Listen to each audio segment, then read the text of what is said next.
SSC GD के लिए हमारा ये क्वेश्चन काफी ज्यादा इंपॉर्टेंट है।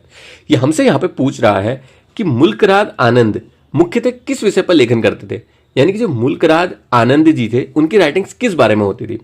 चलिए हम समझते हो किस प्रकार के लेखक थे, हम अपने आप इस क्वेश्चन का आंसर समझ जाएंगे। या आप उनकी तस्वीर देख सकते हैं। मुल्कराज आनंद भारतीय अंग्रेजी साहित्य के एक प्रमुख यथार्थवादी लेखक थे। यथार्थवादी मतलब कि रियलिस्ट, जो असली चीजों को अपनी साहित्य में दिखाते थे।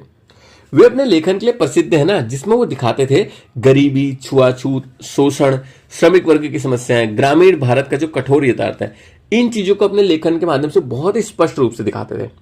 बाकी अगर हम समझें जो एग्जाम पॉइंट ऑफ व्यू से उनके बारे में जानने वाली इंपॉर्टेंट बातें हैं, जैसे कि उनका साहित्यिक पहचान, लिटरेरी आइडेंटिटी, वो इंडियन इंग्लिश लिटरेचर के सोशल रियलिस्ट राइटर थे। ये दोनों पॉइंट यहाँ पे याद रखने वाले।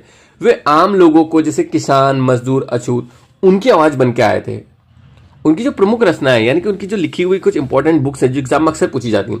पहली है अनटचेबल, अछूत, यहाँ पे आप देख सकते हैं। इसका विषय था कि छुआछूत और सामाजिक भेदभाव को कैसे दूर किया जा सके, उन चीजों के बारे में इसमें दर्शाया था।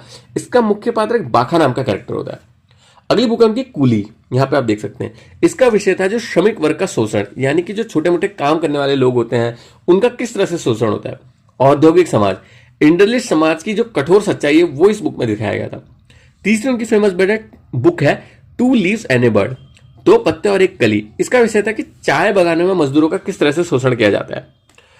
अच्छा, जो अगर एग्जाम में कभी भी इस तरह की बुक पूछे अनटचेबल, कूली, तो हमें डायरेक्ट याद रखना है कि उसका सीधे सीधे राइटर है मुल्कराज आनंद जी।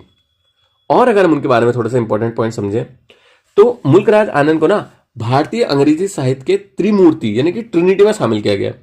पहले तो मुल्कराज आनंद जी है, सामाजिक यथार्थ के बारे में जो दिखाते थे। अगले हमारे आर के नारायण जी हैं, जिन्हें आप यहां पे देख सकते हैं। ये साधारण भारतीय जीवन के बारे में दिखाते थे। इनकी फेमस बुक है मालगुड़ी। तीसरे थे इसमें त्रिमूर्ति में राजा राव, जो दर्शन और आध्यात्म, इन चीजों को अपनी लेखन में दिखाते थे। और एसएससी में ये पॉइंट बार बार पूछा जाता है, ट्रिनिटी वाला। तो बाकी अगर हम अपने ऑप्शंस को एक बार देखें तो यहां पे पूछा है कि मुल्कराज आनंद मुख्यतः किस विषय पर लेखन करते थे, तो इसका हमारा सही आंसर होगा Indian rural life and social issues, भारतीय ग्रामीण जीवन और सामाजिक मुद्दे। अच्छा, बी ऑप्शन हमारा साइंस फिक्शन, विज्ञान कथा। यह शैली भारत में बाद में लोकप्रिय हुई थी। मुल्कराज आनंद इससे बिल्कुल भी जुड़े हुए नहीं थे। अच्छा, अमला है हमारा माइथोलॉजी, पौराणिक कथाएं, पौराणिक साहित्य राजा राव या अन्य लेखकों से जुड़ा है, वो बिल्कुल भी मुल्कराज आनंद जी से जुड़ा हुआ नहीं है। हिस्टोरिकल फिक्शन, ऐतिहासिक कल्पना, मुल्कराज आनंद ने इतिहास नहीं बल्कि समाज की वर्तमान सच्चाई लिखी थी, तो ये भी इसका सही आंसर नहीं है। तो इसका हमारा जो आंसर बनेगा वो ये बनेगा कि मुल्कराज आनंद भारतीय ग्रामीण जीवन और सामाजिक समस्याओं पर लेखन के लिए प्रसिद्ध थे।